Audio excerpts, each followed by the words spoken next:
Nadens will take the snap again. He's going to hand it off up the middle again. And Edelhart stops him up, trips him in the backfield as he falls forward for a couple yards. It'll be 3rd and short for Carroll. As I was saying, no matter how unmatched the teams are, whether Carroll is much more dominant than us or we have pretty equal teams like we had last year, this is always one of Carroll's biggest games of the year as they take great pride in beating us 20 years in a row as they pick up a first down here. And now Carroll is 1st and 10 from the 11-yard line.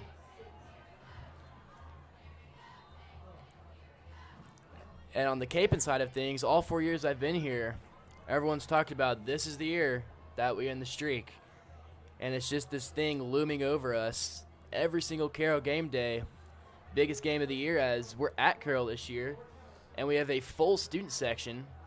So no matter how much the team struggles, they're always here to support him against Carroll. Trail's going to try and bounce it out. The ball's out. Crusader's going to fall, and it's going to be scooped up. He's going to run it down the right sideline. Brandon Burr scoops up the fumble as Trail lost it in the backfield. It was poked out as he tried to break it out to the left side. Brandon picks it up and gets a lot of yards after it. And now the Capon offense will have their best field position of the game so far, 1st and 10 from the 35. This is a huge momentum shift as it is Carroll's 2nd turnover of the day, 1st on downs. Now a fumble at the 10-yard line. Carroll was no doubt ready to score once again. But Capon defense comes up with another big stop. Capon defense on fire tonight, definitely playing their part. Under 2 minutes to go in the first half, and the Capon offense will hopefully have the ball for the rest of the time, try and put some points on the board on this possession, then get the ball right back coming out of halftime.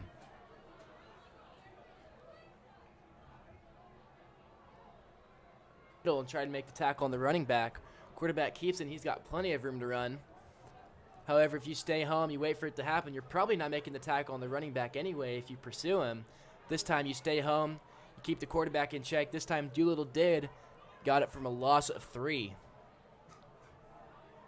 Needham's in the shotgun set. There's another read option. He stays home. This time he hands it off, and he's going to be tackled right away.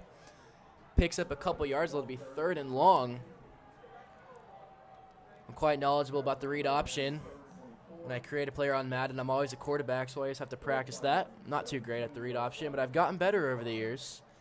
You always watch that D end as a quarterback. If the D end bites, you keep it yourself. If he stays home, you hand it off. As Needens has done a good job tonight. Hasn't really made a lot of bad reads. Jamino's good at that, too, on our side of the field. Him and Shanka, sometimes him and Kennedy. Kennedy was also good at that. They work on that a lot at practice. That's a big thing they do in warm-ups, making sure the handoffs are clean on the read option. Needens rolls out right. He's got a man, but it's going to be a first down. Chapman decked him out of bounds. He's going to be just short. Big hit from Chapman there as he blew him up out of bounds. And it'll be 4th and 2 or 3 probably.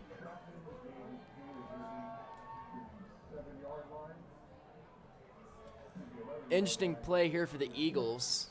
Wouldn't be surprised if they took a timeout to discuss it. They are going to bring out the field goal unit.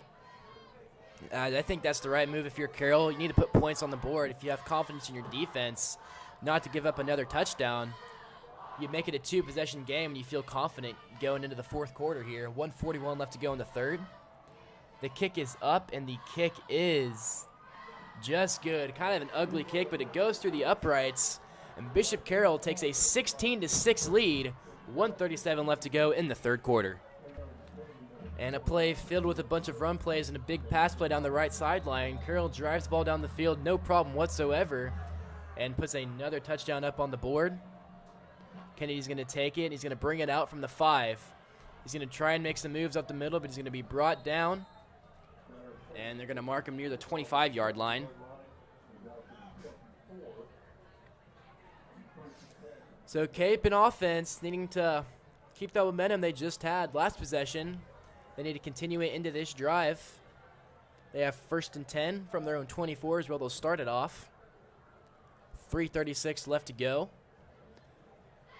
Plenty of time, but they got to go quick this drive since they're down 2 possessions. They need 2 scores. So they need a score here and an onside kick. They only have 1 timeout left, having used the others for formation issues, which Coach Edelhart did not like It's a killer as a coach to use a timeout when you don't want to use it. Sometimes you have to, though. Jamino's going to be under center here. He's going to take the snap and pitch it left. It's going to be an end around. Kennedy's looking to throw it. He's going to launch it. Jones is wide open down the field. Jones catches it, and he's going to be brought down at the 34-yard line. What a play. Huge play for the Crusaders. As Jamino had an end around to Shanka. Shanka flipped it to Kennedy. Kennedy ran around to the right side. Looked like he was going to run with it. Had a lot of room to run, but Jones was wide open. Kennedy launched it down the field. Jones fell under it. Fell down to the 34-yard line. Crusaders now have 1st and 10 in Bishop Carroll territory. Jamino's looking left now. He's going to fire it deep down the left sideline, and it's going to be knocked away. And Crusaders doing exactly what I hoped they would do, going fast, going for big plays right away, trying to get this touchdown, trying to get some points on the board while they still have plenty of time. 3:08 left to go in the game.